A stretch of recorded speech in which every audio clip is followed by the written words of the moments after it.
Looking up from a gnome, Daisy tells Nick about a meanie potato head boy who pushed her friend Alana.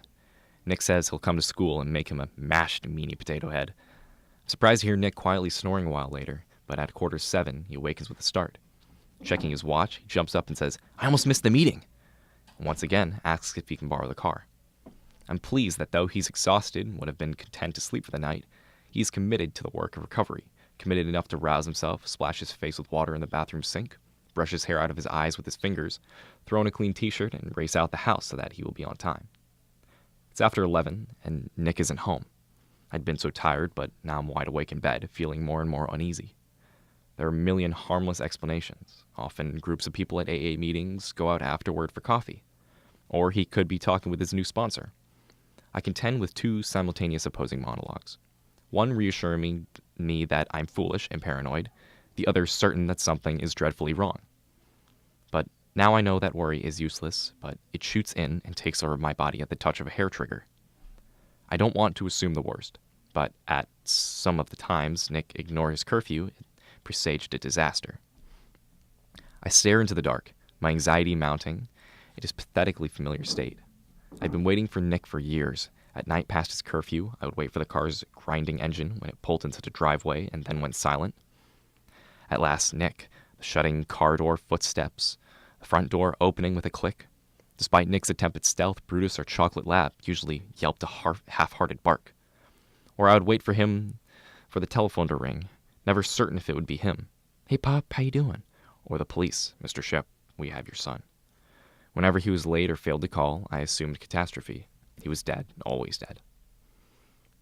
But then Nick would arrive home, creeping up the hallway stairs, his hand sliding along the banister, or the telephone would ring. "Sorry, Pop, I'm at Richard's house. I fell asleep, and I think I'll just crash here tonight rather than just drive at this hour. I'll see you in the morning. I love you." I'd be furious and relieved, both because I had already buried him. Late this night, with no sign of him, I finally fall into a miserable half-sleep. Just after 1, Karen wakes me. She hears him sneaking in. A garden light equipped with a motion detector flashes on, casting its white beam across the backyard. Clad in my pajamas, I slip on a pair of shoes and go out to the back door to catch him. The night air is chilly. I hear crunching brush. I turn the corner and come head-to-head with an enormous, startled deer, who quickly lopes away into the garden, effortlessly leaping over the deer fence. Back in bed, Karen and I are wide awake. It's 1:30, now 2. I double-check his room. It's 2:30. At least the sound of the car. I confront Nick in the kitchen and he mumbles an excuse. I can tell him that we can no longer use the car. Whatever. "Are you high? Tell me." "Jesus, no!" "Nick, we had an agreement. Where were you?" "What the fuck?" He looks down. "A bunch of people at the meeting went to a girl's house to talk and then we watched a video." "There was no phone?" "I know," he says, his anger flaring. "I said I'm sorry." I snap back. "We'll talk about this in the morning," as he escapes into his room, shutting the door and locking it. At breakfast, I stare hard at Nick. The giveaway is his body, vibrating like an idling car. His jaw gyrates and his eyes are darting opals. He makes plans with Jasper and Daisy for after school and gives them gentle hugs, but his voice has a prickly edge. When Karen and the kids are gone, I say, "Nick, we have to talk." He eyes me warily. "About?" "I know you're using again, I can tell." He glares at me. "What are you talking about? I'm not." His eyes lock onto the floor. "Then you won't mind being drug tested. Whatever, fine." "Okay, I want to do it now." "All right." "Get dressed." "I know. I should have called." "I'm not using." He almost growls it. "Let's go." He hurries to his bedroom, closes the door. He comes out wearing a Sonic Youth t-shirt and black jeans. One hand is thrust into his pocket. His head is down. His backpack is slung on one shoulder. In his other hand, he holds the electric guitar by the neck. "You're right," he says, pushes past me. "I've been using ever since I came home. I was using the whole semester." He leaves the house, slamming the door behind him. I run outside and call after him, but he's gone. After a few stunned moments, I go inside again and enter his bedroom, sitting on his unmade bed. I retrieve a crumpled up piece of paper under the desk. Nick wrote, "I'm so thin and frail. Don't care, want another rail." Late that afternoon, Jasper and Daisy burst in, dashing from room to room, before finally stopping and looking up at me, asking, "Where's Nick?" I tried everything I could to prevent my son's fall into meth addiction. It would have been no easier to have seen him strung out on heroin or cocaine, but as every parent of a meth addict comes to learn, this drug has a unique, horrific quality. In an interview, Stephanie Jenkins, the singer in The Third Eye Blind, said that meth makes you feel bright and shiny. It also makes you paranoid, delusional, destructive, and self-destructive. Then you will do unconscionable things in order to feel bright and shiny again. Nick had been a sensitive, sagacious, exceptionally smart and joyful child, but on meth he became unrecognizable. Nick was always on the cutting edge of popular trends.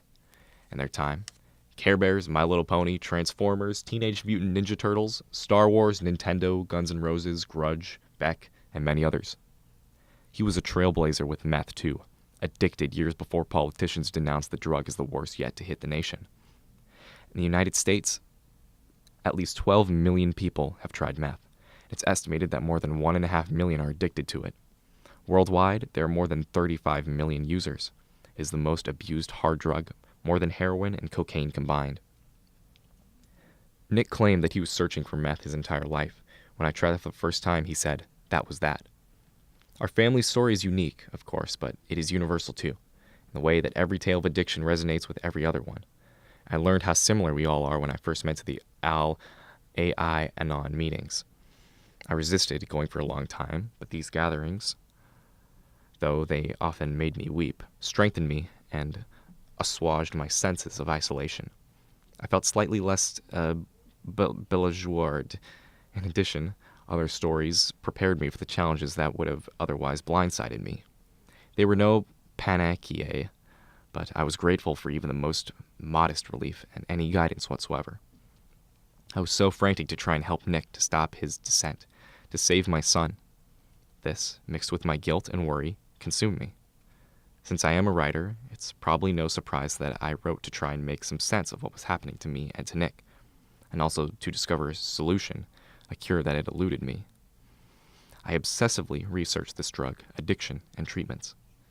I am not the first writer for whom this work became a bludgeon, with which to battle a terrible enemy, as well as an expurgation, a grasping for something, anything, fathomable amid calamity, and an agonizing process by which the brain organizes and regulates experience and emotion that overwhelms it. In the end, my efforts could not rescue Nick, nor could writing heal me, though it helped. Other writers' works helped too. Whenever I pulled it off the shelf, Thomas Lynch's book Bodies in Motion and at Rest, on metaphor and mortality, opened itself to page 95. The essay, The Way We Are. I read it dozens of times, each time crying a little. With his child passed out on the couch after arrests and drunk tanks at the hospitalizations, Lynch, an undertaker and poet and essayist, looked at his dear addicted son with sad but lucid resignation, and he wrote, "I want to remember him the way he was, that bright and beaming boy with the blue eyes and the freckles in the photos, holding the walleye on his grandfather's dock, or dressed in his first suit for his sister's grade school graduation, or sucking his thumb while drawing on the kitchen counter, or playing his first guitar, or posing with the brothers from down the block on his first day of school."